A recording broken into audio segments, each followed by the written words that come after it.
ममाईच्या किचनमध्ये आज करूया टोमॅटोचं लोणचं. टोमॅटोच्या लोणच्याकरता लागणारं साहित्य: 1 किलो टोमॅटो धुवून बारीक चिरून ठेवले, 15-20 लसणाच्या पाकळ्या बारीक करून ठेवल्या, 25 ग्रॅम आलं बारीक करून ठेवलं, 10-12 लसणाच्या पाकळ्या चिरून ठेवल्या, 25 ग्रॅम चिंचेचा कोळ करून ठेवला, 8-10 लाल मिरच्या बारीक चिरून ठेवला, अर्धी वाटी तीळ घेतला आणि 1.5 मोठी वाटी भरून तेल घेतलं फोडणीसाठी. टोमॅटो वाफवून घ्यायचे आणि गार झाले की मिक्सरवर क्रश करून घ्यायचे. फोडणी करता अर्ध तेल टाकायचं.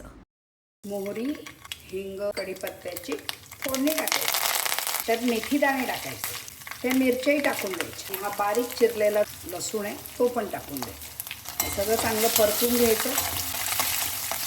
थोडे तीळ पण टाकायचे. क्रश केलेला टोमॅटो त्या फोडणीत कालवून टाकायचा. यात चिंचेचा कोळ, लसणाची पेस्ट, आल्याची पेस्ट कालवून टाकायची. यात चवीनुसार तिखट आणि धणे जिऱ्याची पूड कालवून टाकायची. त्याला परत तेल सुटेपर्यंत ते परतत राहायचं. 20 मिनटं तरी लागतात. ते उरलेलं तेलही त्याच्यात टाकून द्यायचं. मधनं हलवत राहायचं, खाली लागू द्यायचं नाही. चवीनुसार मीठ टाकायचं, किंचित जास्त टाकायचं म्हणजे ते टिकतं. अर्धवट असं झाकण ठेवायचं म्हणजे उडत नाही. 20 मिनटं झाले, झाकण काढूया.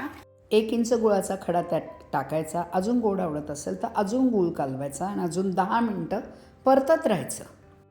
हे चविष्ट टोमॅटोचं लोणचं खाण्यासाठी तयार.